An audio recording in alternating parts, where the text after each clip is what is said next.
ஒருத்தவங்க வந்து உங்ககிட்ட ஒரு விஷயம் சொல்கிறாங்க அப்படின்னா, அது உங்களோட வெளி தோற்றத்தை வச்சு சொன்னாலும் சரி, இல்லை உங்களோட இன்னர் மைண்டை பற்றி சொன்னாலும் சரி, ஃபஸ்ட்டு நிதானமாக யோசிங்க.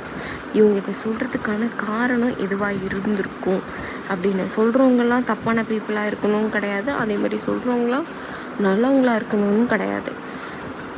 கொஞ்சம் நிறுத்தி நிதானமாக யோசிச்சு பாருங்கள், இது சொல்கிறது சரியா, அவங்க ஏன் இதை வந்து நம்மக்கிட்ட சொன்னாங்க அப்படின்னு சொல்லிட்டு.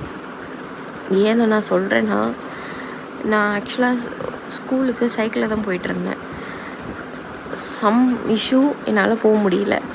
ஒரு போயிட்டு ரிட்டர்ன் வர்றதுக்கு மொத்தமாக சேர்த்தாலும் ஒரு 20 கிலோமீட்டர்ஸ்க்கு போகணும். ஸ்பெஷல் கிளாஸ் அதெல்லாம் இருக்குல்ல, ஆஸ் யூஷுவல் ஒரு 10th படிக்கிறாங்க அப்படின்னா. நான் அதை சொல்கிறது 2014-15 ரொம்ப முடியல. அதனால் நான் ஸ்கூட்டி வாங்கித்தாங்க அப்படின்னு சொல்லிவிட்டு கொண்டு போய் விட்டு கூட்டிகிட்டு வந்துட்டு இருந்தாங்க. கொஞ்சம் கொஞ்சமாக என்னோடய ஃபிசிக்கல் ஆக்டிவிட்டி குறைஞ்சதுனால என்னோடய வெயிட் அதிகமாகிட்டே இருந்தது. அது எனக்கு தெரியல, ஆனால் என்னை கூட சுற்றி இருந்தவங்களுக்கு அது தெரிய ஆரம்பிச்சிச்சு. அவங்க வந்து என்கிட்ட சொன்னாங்க. ஆனால் நான் வந்து அது எப்படி எடுத்துக்கிட்டேன்னா, என்ன இது நம்மளெல்லாம் பார்த்துட்டு இதெல்லாம் சொல்லிக்கிட்டு, எனக்கு தெரியும் நான் என்ன பண்ணணும் அப்படின்ற ஒரு ஆட்டிடியூட்னு சொல்லலாம், ஓவர் கான்ஃபிடென்ட்னு சொல்லலாம், அதை என்ன வேணாலும் சொல்லலாம். ஆனால் அன்றைக்கி ஒரு நிமிஷம் நான் ரியலைஸ் பண்ணி, ஆமாம் கூடுது, இப்போ நான் என்ன பண்ணலாம், என்ன பண்ணதை விட்டதுனால இப்படி ஆச்சு அப்படின்னு அந்த வயசில் ஒரு சின்ன ரியலைசேஷன் பண்ணியிருந்தேன் அப்படின்னா இன்றைக்கி இவ்வளோ தூரம் வந்திருக்காது. இன்றைக்கி இருக்க பிள்ளைங்களுக்கு எல்லாமே தெரியும். இப்போ நான் ஒரு ஒரு 4th ஸ்டாண்டர்ட் ஒரு பையன்கிட்ட பேசிகிட்ருக்கேன். அவன் எல்லாமே எனக்கு கிளியராக எக்ஸ்பிளைன் பண்ணுறான், என்னை விட கிளியராக எக்ஸ்பிளைன் பண்ணுறான். அதுதான் லைஃப்.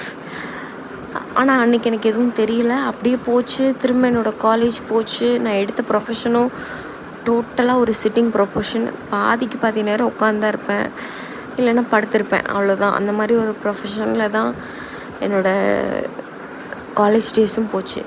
இப்போ நான் ரொம்ப ரிக்ரெட் பண்ணுறேன். பிகாஸ் ஒரு பர் மந்த்துக்கு நான் போய் பிளட் டெஸ்ட், எம்ஆர்ஐ இதெல்லாம் சேர்த்து எடுத்தேன்னா 10K, அதுக்கு கம்மியாக கூட வாங்க மாட்டேன்றாங்க.